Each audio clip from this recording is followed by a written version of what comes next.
It was almost a year ago that the country began shutting down from COVID. And for the first time, there seems to be a real reason to have cautious optimism. The 7-day case rate has fallen from a high of 250,000 in early January to 70,000 now, though it has ticked up in the past week.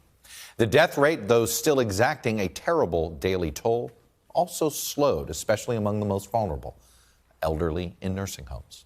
New vaccines like Johnson & Johnson, a one-shot vaccine for now, are coming online, and they are proving to be effective at preventing vaccinated people from spreading this disease to others. So a combination of mask wearing, social distancing, and tens of millions being vaccinated seems to have put us on the right path, at least for now. At the same time, House Democrats on Friday passed President Biden's $1.9 trillion COVID relief bill. It's an effort to spur more vaccine production and jumpstart this economy. There's no doubt it is far too early to declare victory over the virus just yet. Loosen restrictions, failing to wear masks, new variants, spring break, all threaten to produce a resurgence. And that leveling off of cases dropping is concerning. But for now, at least, there's reason to believe that the worst may finally be behind us.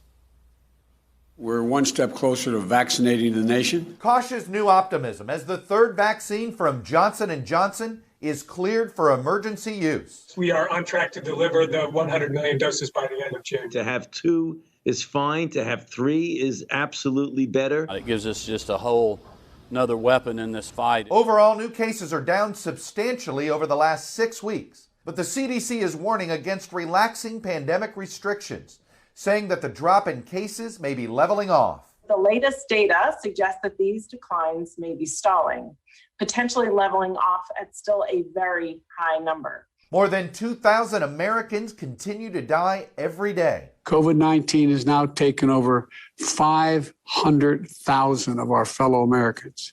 That's more than died in World War I, World War II, and the Vietnam War combined. Also a concern, new variants, like one that is spreading rapidly in New York.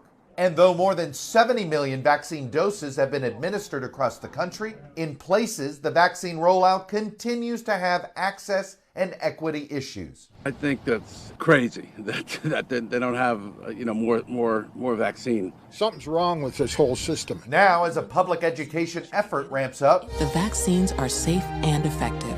They're going to save lives. President Biden is pushing his $1.9 trillion COVID relief bill. And it relieves the suffering, and it's time to act. Passed by the House early Saturday morning, largely on party lines. The yeas are 219. The nays are 212.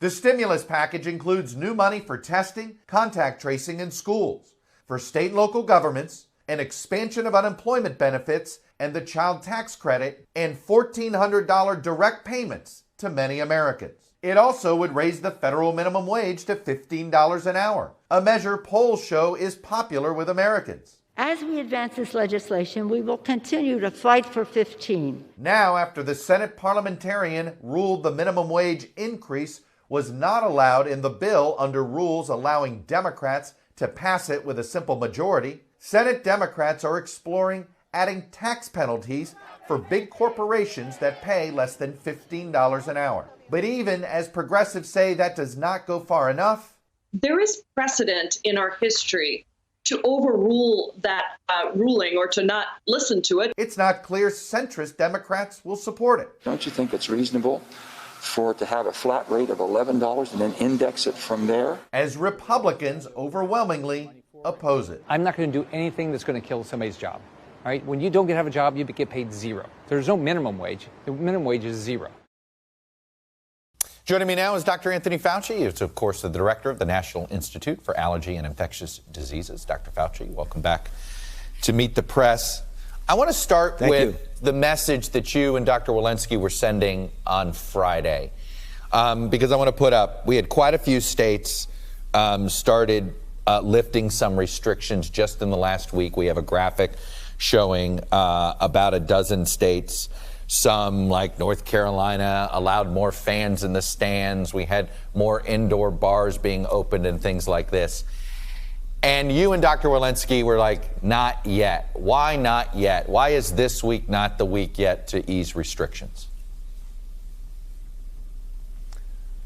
Chuck, because we've been in this situation before, when you start to see a decline in number of cases, if you prematurely lift the restrictions, we have a few examples of the rebound back. Our baseline of daily infections now, even though it's way down from where it was 300,000+ per day, is down to around 70,000.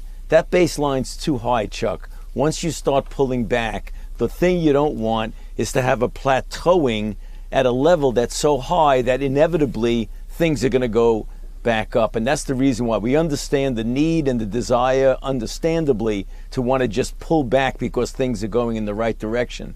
But you've got to get that baseline down lower than it is now, particularly in light of the fact that we have some worrisome variants that are in places like California and New York and others that we're keeping our eye on. So it's really too premature right now to be pulling back too much. Let's talk about the big news overnight, the approval of the Johnson & Johnson vaccine. The good news, it's a single shot. But here's where I think some people will have questions. The efficacy rate, and this is where you're going to have to help explain why people should feel just as comfortable with a Johnson & Johnson vaccine as they do a Moderna or Pfizer vaccine, whose efficacy rates on the virus are higher than the Johnson & Johnson. What say you, Dr. Fauci? Well, Chuck, first of all, you now have 3 highly efficacious vaccines for sure. There's no doubt about that. And particularly the recent results from J&J, if you look at the efficacy against severe disease, greater than 85%, and there have been no hospitalizations or deaths in multiple countries, even in countries that have the variants. So be careful when you try to parse this percent versus that. The only way you know one versus the other if you compare them head to head. And they were not compared head to head. They were compared under different circumstances. All 3 of them are really quite good, and people should take the one that's most available to them. If you go to a place and you have J&J and that's the one that's available now, I would take it. I personally would do the same thing. I think people need to get vaccinated as quickly and as expeditiously as possible. And if I would go to a place where they had J&J, I would have no hesitancy whatsoever to take it. How do you plan to distribute these vaccines? Are you going to take advantage of the refrigeration aspect of the J&J vaccine? But let me ask this, are you concerned that if you take advantage of that some may say, oh, we're getting the, quote, weaker vaccine? Well, that's the first thing you've got to dispel, Chuck, apropos of the first question you asked me. It's not the weaker vaccine. They're all 3 really good vaccines. And the distribution are going to be equitably the same way as we distributed the mRNA vaccines from Pfizer and from Moderna. They will be distributed in an equal way to the same way we did it originally with the first 2. We've got to get away from that concept that one's the weaker and one's not. It's understandably when people look at the numbers, but that's really not the case. We have a vaccine that works. We should be really very glad that we do. We're quite fortunate to have 3 really good vaccines. In fact, let me ask the question in reverse. Is it possible that Moderna and Pfizer efficacy rate, because of the variants now, would actually be slightly lower if they were being under the approval process right now? It's conceivable. I mean, you don't know, Chuck, because you have to do the study to get the really firm data, but that certainly is conceivable. And that's the reason why you've got to be careful when you make comparisons. You've got to do them head to head. And again, putting that aside, looking at, if you had done this and just said months ago, what would really make you very excited, Dr. Fauci? I say, boy, just give me a 70+% effective vaccine. I'd really be thrilled. In fact, I think I may have said that on this show to you. I think you did. Let me get to vaccinating children, because I had this question today. There's down to 16, there's down to 12, and I guess the question is below 12. And I think on here before you'd seem to think that with older kids, probably before the school year, we would have some clarity on which vaccines are safe. What about for kids under 12? Correct. Well, when you go to under 12, you got to do something that's called age de-escalation, Chuck, which means you don't want to jump down from 12 down to 6 months. You go 12 to 9, 9 to 6, 2 years to 6, and then 6 months to 2 years. but you've got to do it in a progressive way. There are a couple of companies that are doing that. Some of those studies have actually already started. If you project realistically when we'll get enough data to be able to say that elementary school children will be able to be vaccinated, I would think that would be at the earliest the end of the year, and very likely the first quarter of 2022. But for the high school kids, it looks like sometime this fall. I'm not sure it's exactly be on the first day the school opens, but pretty close to that. We are at literally about to have the 1 year mark of when, for a lot of Americans, it was Tom Hanks in the NBA that night, right? And we're about to hit that point. We're also going to have spring break. We've got these new variants. What is concerning you? Is it this whole sort of stew that could just percolate right back up on us? Of course, that's a concern to me, Chuck, and I say that all the time. You don't want to be someone that always keeps the reins on not getting people back to normal. But you can get back to normal more quickly if you keep getting that baseline low. And I'm concerned that we're still at that level of 70,000. And when people start then pulling back on mitigation methods and mitigation activities, you have the risk, and it is a real risk, of seeing it go back up. And it's not something I'm imagining. Go back and take a look at the surges that we've had over the past year. It was always at a time when you wanted to pull back. Remember, during the time when we were going to open up the country and open up the economy, there were some states and some regions and some cities that did not actually abide by the recommendations. They pulled back too prematurely, and we had the big surges that came. We just don't need that right now. We want to get it way down before we do that. We have an advantage too, Chuck, because in addition to seeing the curve going down, every day, every week that goes by, more and more people get vaccinated. That's in our favor to keep these things down. Herd immunity, when do you think we can say we would get there? Well, again, herd immunity is a situation that you're going to anticipate as an approximation. We don't know you're in herd immunity until you get to a point where essentially the entire community has this umbrella of protection. And when you get below it, then you start seeing cases. I would imagine, and I make a projection, I think it's reasonable, but I'm not 100% certain, that it's somewhere between 70 and 85% of the population. But before you get to true herd immunity, you could still get a terrific example of getting less and less cases as more and more people get vaccinated. So you don't have to have absolute herd immunity to get those cases way down as you get more and more people vaccinated. Bottom line, we have 3 vaccines, and it is not yet March 1st. Dr. Fauci, I assume on that score, you feel like, in that sense, we're winning. Well, we certainly have accomplished an awful lot. The one thing, again, that I don't want to seem like I'm always looking at the downside of things, but let's keep a feet on that accelerator right now, because we're going in the right direction. And the right direction is to continue to go down to a very low baseline level. And we're just not there yet, Chuck. We're not. Dr. Fauci, as always, sir, thank you. Really appreciate it. Thank you for having me, Chuck. And make sure to check out our interactive state-by-state guide to figure out when and where to receive your COVID vaccine.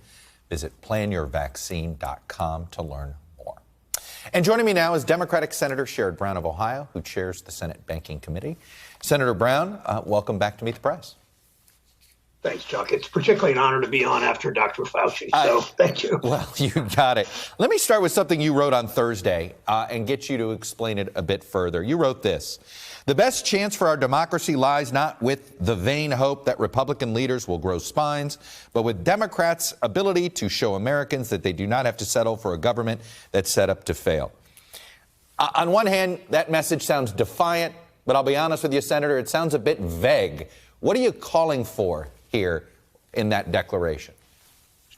Well, it's not defiant, certainly, and it's prescriptive. If to build democracy, to save democracy, government, we need to make government work. That's why President Biden's Relief Act Repair Act is all about going big. We go big on unemployment benefits, on opening schools and putting shots in people's arms and money in people's pockets and workers and jobs. That's what this proposal does. That's why the House passed it. It's what voters voted for in November. It's what the Senate will do. There's another way to read your statement. It sounds like you're saying, forget bipartisanship. It's not worth it. No, I always try to be bipartisan. That's how I get elected in a state like Ohio, which people say is trending more conservative and Republican. It's how we get things done. But this is a bipartisan plan that President Biden has put out there and the House has passed. Overwhelming support among the public, overwhelming support among Republicans on making sure on eliminating, cutting the rate of poverty through earned income tax credit and child tax credit in half, and opening our schools and providing, putting money in people's pockets with unemployment, with the $1,400. All those things are very bipartisan. Just because Senate Republicans don't support it doesn't make it partisan. What's bipartisan is the public support for it to go big. And one other point, Janet Yellen, Secretary of the Treasury, said, if we don't go big, there will be a long-term, I believe she said, generational scarring of our economy. So we can't fall short here. We need to go big with wages, with help for people, with money in people's pockets, and workers in these jobs. You know, it's an uncomfortable stat, though. There was a bipartisan vote against, technically, this relief bill. Not a single House Republican joined the Democrats, but 2 Democrats joined Republicans in opposing. And I know there's Washington, and there's what we've seen in this polling that you're citing. I've seen those same numbers, too. What's your explanation of why Washington Republicans can't get on board? Well, the Washington elite are doing it's become a Trump party. It's not a party of reason. It's a party that has turned its back. Mitch McConnell all summer in June and July and August and September and October, as thousands of people were starting to fall into poverty after we did it right back in March. Mitch McConnell continued to say he sees no sense of urgency. So the Republicans failed. They failed for 10 years. They failed to raise the minimum wage. They failed to provide the kind of help we need. We know what works. We know going big, making government work is the best way to strengthen our democracy. Because, I mean, we know that anti-democratic small d feelings are built on income inequality, and if the gap gets wider and wider in wealth and income inequality and structural racism in this country, we know that we have social problems. We have things like what happened on January 6th, and we've got to make sure that we build democracy by closing income inequality and wealth inequality, and the Biden package goes big and does that. The Senate parliamentarian ruled against including the minimum wage in this COVID relief bill. Obviously, a lot of your fellow progressives are not happy about this. Many of your fellow Democrats aren't. But you don't have the 50 votes to get rid of the filibuster or to overrule the parliamentarian. So what do you tell progressives about how much patience they should have?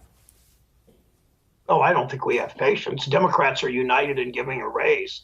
The last time the Senate voted for a higher minimum wage, it was my first month in office. It was the first speech I gave on the Senate floor. It was so long ago that the presiding officer was a first-term Illinois senator by the name of Barack Obama. He was presiding over the Senate. That's how long ago this was. Since we've raised the minimum wage, the Republicans have failed to do it. We're going to raise wages. We're going to find a way to do it. I'm not going to negotiate on Meet the Press, as prestigious as this longest serving show, whatever it is. I appreciate it. But we're going to make this happen. Host it. We're going to find a way. It's just too important not to. So you think this is something that can be negotiated across the aisle as well? That, you know, that this isn't about starting to campaign to Joe Manchin to say nuke the filibuster? No, I will find a way. I mean, Senator Wyden, the leader of the Finance Committee, I'm on that committee with Senator Whitehouse and Senator Bennett and others who have fought for the child tax credit and earned income tax credit, all of these issues. We will figure out a way to do this because, again, Democrats are united in raising wages. The corporate elite, the far right elite in Washington have blocked it year after year after year after year, and we're going to make it happen. On the decision by President Biden to release the intelligence report on Jamal Khashoggi and what happened there, that fingers the crown prince in Saudi Arabia as making this, is basically facilitating and ordering this hit on this journalist. Do you think President Biden is not punishing Saudi Arabia enough over this, and MBS in particular? Well, no way should we ever tolerate assassination or any kind of violence aimed at an American journalist. The President Biden has called it out. We need to make sure we make the Saudis, and particularly the Saudi royal member of the royal family or members of the royal family, we need to make them accountable. We'll see what President Biden does. Doesn't sound like we're going to, though. It doesn't sound like we are going to do that. I don't think that's a definitive end of story decision. We're talking to the White House, so are others. We need to hold any foreign authoritarian like the royal family, some of the members of the royal family. We need to hold them accountable. We need to figure out how to do it and move quickly. Senator Sherrod Brown, Democrat from Ohio, the chairman of the Senate Banking Committee. Thank you for coming on here and sharing your perspective with us, sir. Appreciate it. Yeah, Chuck, I want one real quick thing. We call it now the Senate Banking and Housing Committee because this committee has been all about banking, and it's going to be more and more about housing in the years ahead. So I'm not correcting you. I just explain. You got it. No. Good to know. And the next time we have you on, I look forward to talking some housing with you as well, sir. So thank you for doing that. Ron, for sure. You got it. When we come back, as Democrats debate going it alone without Republican votes, many are saying, what would Mitch do? As in Mitch McConnell. Panel is next.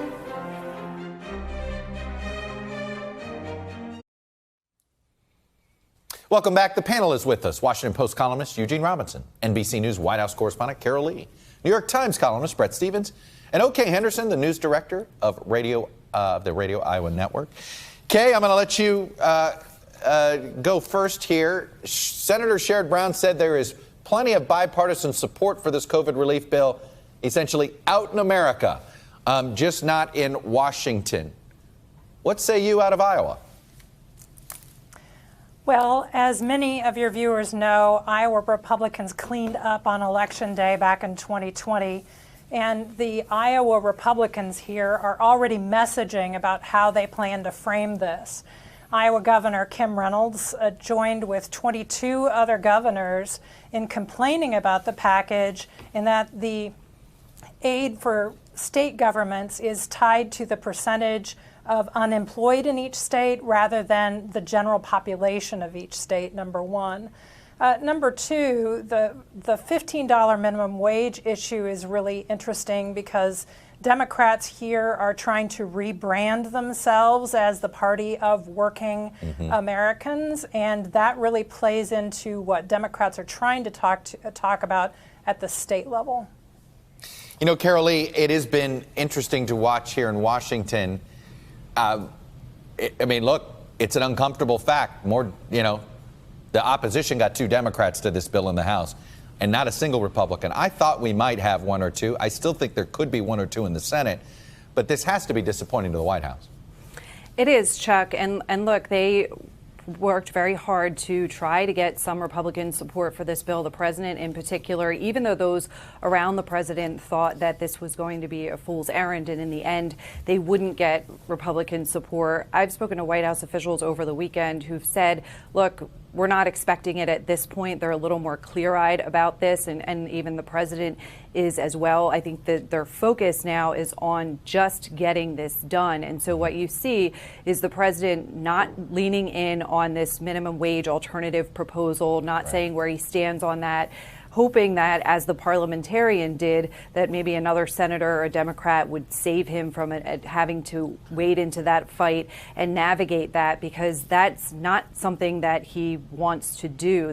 They really don't want to insert themselves into these fights, in part because this is just the beginning. The coronavirus relief package is the easy part. The other things on his agenda, the fights only get bigger and tougher. You know, Brett Stevens, I'm curious, look, you look at Republican leadership and they seem to be, all right, let's do the same thing that we did in 2009. It worked then. Here's the issue, though. In 2009, it was clear the economy was still going south when they decided to essentially unanimously oppose Obama's relief bill. The economy is going to potentially could take off like a rocket ship in the next 9 months. What's this going to look like a year from now if the Democrats get to go say, hey, we passed this, they stood on the sidelines? Yeah, that's a possibility. The other possibility is that when you're injecting close to $2 trillion into a growing economy, you're going to see the kind of inflationary pressures that we didn't have 12 years ago, precisely for the same reason, that the economy was going south. I think the Republicans are actually, from their point of view, playing this pretty smartly. The minimum wage provisions hurt small businesses. And people forget that just, 8 weeks ago, we had a $900 billion relief package pass Congress. So the Republican argument, I think, is that the United States government is like an anaconda that's eating one too many alligators here. There's only so much that we can digest and money that we can pump out in a reasonable span of time. It is a remarkable $6 trillion. Once this passes, assuming it does, $6 trillion in less than a calendar year that the government has wanted to insert. Eugene, I'm curious. Democrats seem to be so upset about the minimum wage thing that you're starting to hear more conversations about the filibuster, more conversations about sort of what they believe is the unfair center-right leaning of all of our institutions, particularly the Senate. Unless Joe Manchin changes his mind, though, this isn't going to go anywhere. Right. Democrats don't have the votes to get rid of the filibuster now, so you will hear more complaining, I think, and more talk about it. The filibuster does, generally speaking, seem like an artifact from a bygone era when senators crossed the aisle, and it kind of makes the Senate into a smaller, less efficient, much less efficient version of the House, where everybody votes along party lines, and the filibuster just serves to make nothing happen, or as little as possible. That said, I think the focus for Democrats, just politically speaking, and also for the country, should be on the COVID Relief Act right now. The part of it that survives everything but the minimum wage, will get through the Senate, I think. And I think politically that's smart because the elements of that plan are very popular. I want to shift gears here to the new allegation against Andrew Cuomo. A second woman has come out indicating that Governor Cuomo made her feel uncomfortable in many ways. Here's his statement from last night, where he basically confirms at least some of the substance of the conversations they had. When she came to me and opened up about being a sexual assault survivor and how it shaped her and her ongoing efforts to create an organization that empowered her voice to help other survivors, I tried to be supportive and helpful. Ms. Bennett's initial impression was right. I was trying to be a mentor to her. I never made advances toward Ms. Bennett, nor did I ever intend to act in any way that was inappropriate. The last thing I would ever wanted was to make her feel any of the things that are being reported. Carol Lee, that statement to me was pretty eyebrow-raising of itself because it seemed to confirm at least some of the substance, and certainly to bring up her own sexual assault seemed to be highly inappropriate. Yeah, Chuck, and it's not very different and stands out from statements we've seen from officials in the past who've been accused of similar allegations where there's an outright denial. That's not at all, as you point out, what we see here. And this is something that Democrats are going to be asked about. The White House is going to be asked about. I spoke with White House officials this morning who said, look, everybody who comes forward deserves to be heard. We support an independent review. And this is just another instance where, particularly with Governor Cuomo, where they're having to answer questions about his conduct in office. Prior to this, there were earlier allegations, and then there was his handling of nursing homes. So it's really something that sounds like it could eventually lead somewhere, and this independent review will obviously see that through, but also something where there's a little hands-off approach from the White House. Gene Robinson, I mean, this Democratic Party of 2021, can you imagine Andrew Cuomo surviving in it? It's kind of tough right now. I mean, look, I've been in management, right, and I have managed and mentored female subordinates and have done so without any reference to their sex lives. I mean, and that should be a no-brainer, and it should have been a no-brainer years and years and years ago, and it certainly is now. So this is a problem for him. Yeah, I think it's a big one. All right, I'm going to pause it there. There's obviously a lot more to say, but I up against a break here. When we come back, Northern Exposure, my interview with Canada's Prime Minister Justin Trudeau, and why he's happy to see the change in the White House. Welcome back. It's been a busy week. President Biden and Justin Trudeau held their first bilateral meeting this week. They did it virtually, with the Canadian Prime Minister welcoming renewed U.S. leadership on a number of issues, especially COVID and climate change. Mr. Trudeau made it clear he welcomes the recent change at the White House. The Prime Minister and I sat down on Friday, also virtually, and I began by asking him about the leadership vacuum he believes was created over the past 4 years. I think the issues that we're dealing with, whether it's climate change, whether it's making sure the middle class has a real shot in a globalized world, these are things that we naturally have to work together on. And of course, as a Canadian, I believe that we all need to work together in a more active way. And I'm glad to see the new administration. This is something I spoke with President Biden about directly. It's great to see America re-engage. I think certainly there were things that were more challenging under the previous administration in terms of moving the dial in the right direction on the international stage. But at the same time, we all have democracies that go in different directions from time to time. And the sweep of the work that we need to do together as allied nations in the G7 and elsewhere continues to be really important. What are some specific areas? I mean, in some ways, this change for many people is simply rhetorical, from Trump to Biden. But what are some concrete sort of global policy initiatives do you believe that the Biden administration can now help push forward?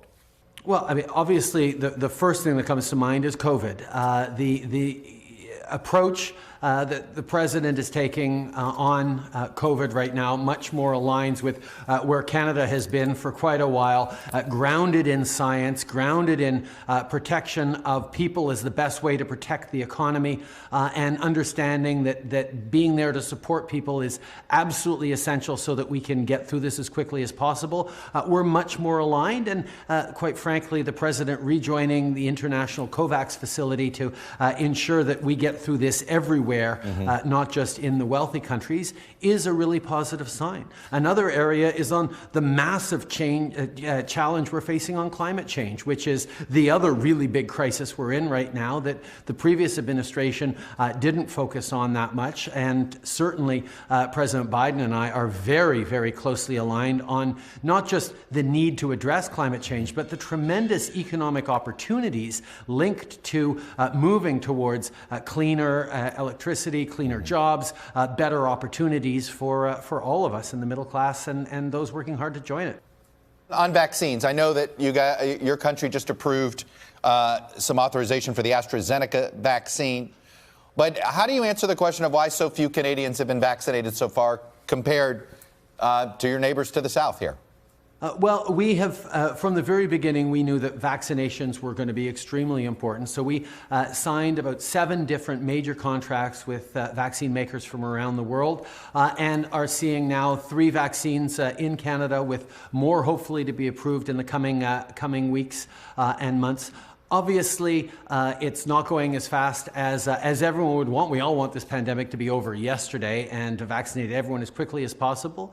But we're confident that in the coming weeks, hundreds of thousands vaccines every week, millions into the coming months, we're going to have everyone vaccinated probably by the end of the summer. And that is something that we're very positive and excited about. But in the meantime, we just have to keep hanging on like everyone is and get through this. Let me go to one place where you and President Biden do not see eye to eye, and this is on the Keystone Pipeline. Look, nobody is going to mistake you for somebody who's not an environmentalist. You have been outspoken on climate change just in our conversation now. But as you know, here in this country, the Keystone Pipeline is a symbol on this issue in many ways. Can you really make a good environmental case for the Keystone Pipeline to Americans here? Because Americans who are against this don't see it.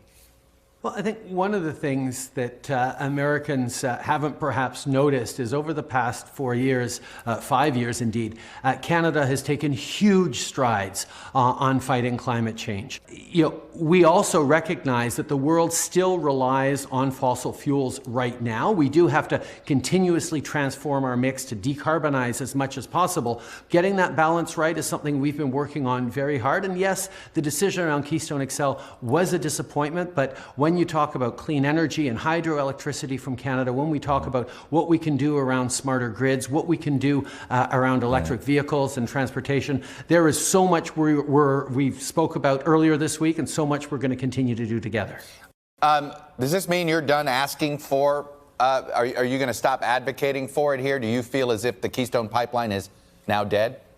I think it's fairly clear that the U.S. administration has made its decision on that, and we're much more interested in ensuring that we're moving forward in ways that are good for both of our countries. I think there's so much we can do together that I don't spend too much time worrying about the tension points that'll always come up in our relationship, but we'll work through them, particularly given the alignment on so many things that we're able to bring with this new administration.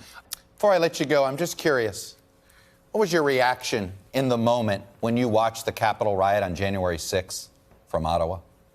Dismay, a reminder of the fact that democracy is something we need to keep working at, a reminder that none of us are immune from polarization and anger and frustration. Certainly, there was a real sense that we all need to be careful about what we say and how we lead as a way of trying to bring people together and unify people. But that was a scene that Canadians watched with consternation and horror and real concern. All right, last question for real. My friends in Buffalo and Detroit in particular care about this issue.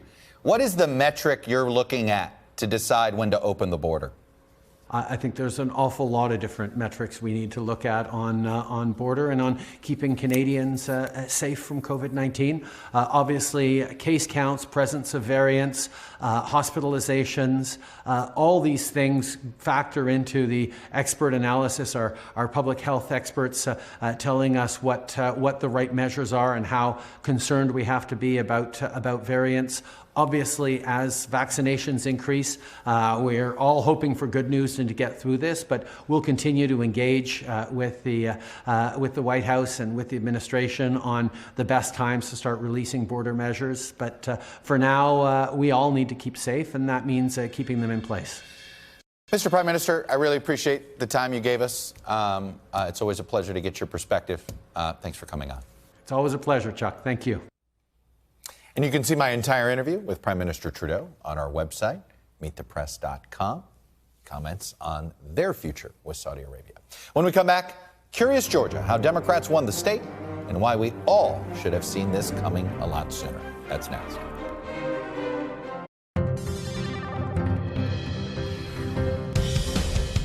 Welcome back. Data download time. Democrats won both Senate seats in the Georgia runoffs last month, and those results reflected big changes in the state that was actually a decade in the making. In 2008, Barack Obama captured nearly 53% of the national popular vote, but just 47% in Georgia, losing the state to John McCain.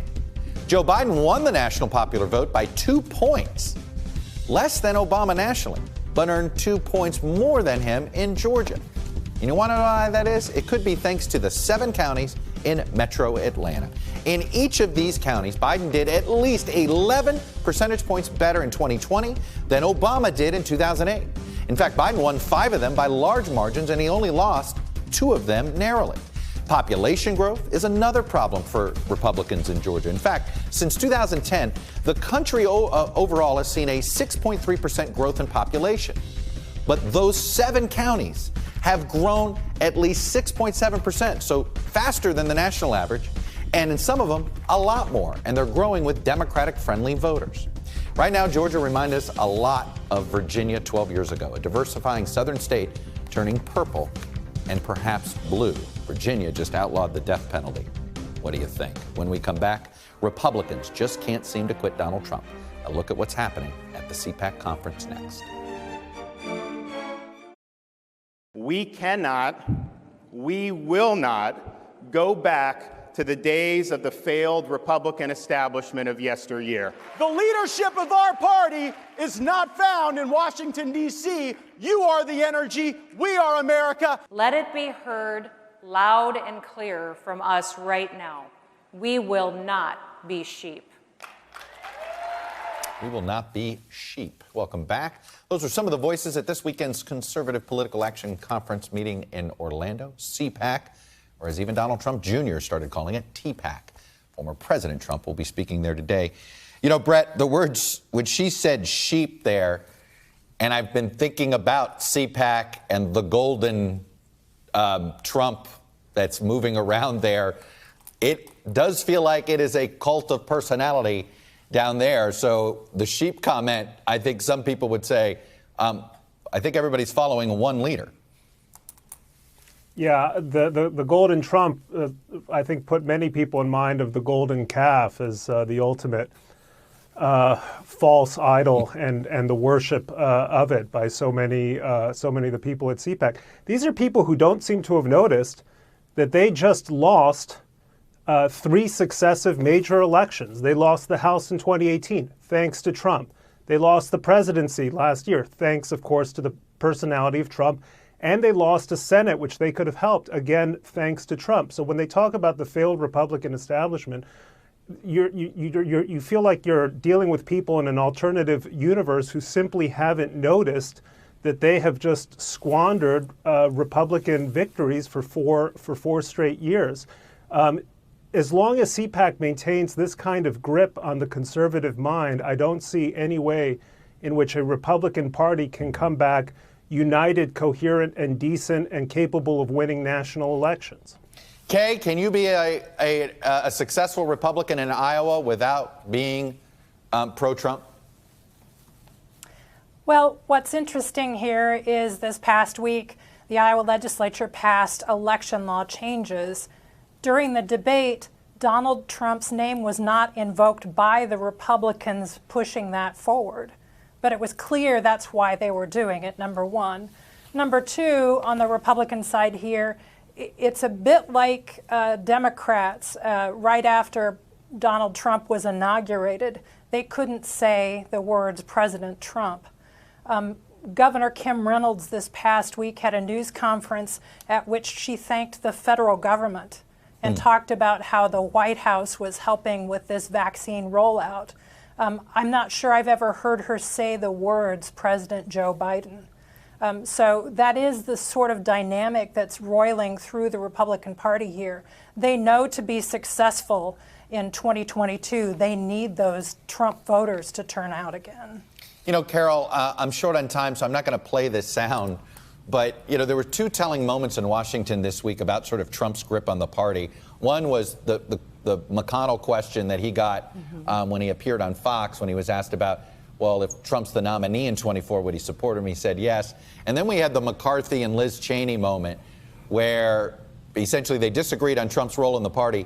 Kevin McCarthy and everybody else goes in one direction, and Liz Cheney literally walks in the opposite direction.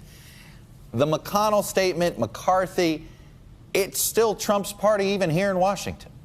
It's very much, Chuck, still Trump's party, and we're going to hear from the former president today, and that'll be made clear. I mean, he's going to go after Joe Biden for his policies on immigration, on reopening schools. He's going to lay out his vision for how he sees the future of the Republican Party. The newsflash, it's going to heavily involve him. He's expected to give endorsements and give signals on how he'll play in 2022. What we don't know is how he'll signal what his own future political ambitions are. That's still an open question, though I think you can expect a lot of innuendo and suggestions that he's not going to be exiting the stage anytime soon. This is the beginning of him really reemerging and taking a very public presence. He's supposed to go long and off script, I'm told, and it's going to be something that everybody's watching, including the White House, even though they're going to act like it's not going on. You know, Gene, and I think that's the thing that Democrats, I talked to quite a few of them who think, sure, let Trump be the dominant voice of the party. That'll help. And I'm thinking, I remember hearing that discussion in 2015. How did that turn out? Well, Donald Trump won that election, although he lost the popular vote by 3 million. And as Brett said, since then, Donald Trump has done little but lose elections for the Republican Party. I mean, they have a strategy now that's based not on getting votes, but on voter suppression and everything else. And I think that the sheep metaphor is just really a bad choice for the Republican Party. I don't think that was the right phrase. I'm guessing she might come up with a new one. Hey, I apologize for the time crunch today. That's all I have. It was a busy week, as you can tell. Thank you for watching. We'll be back next week because if it's Sunday, it's Meet the Press.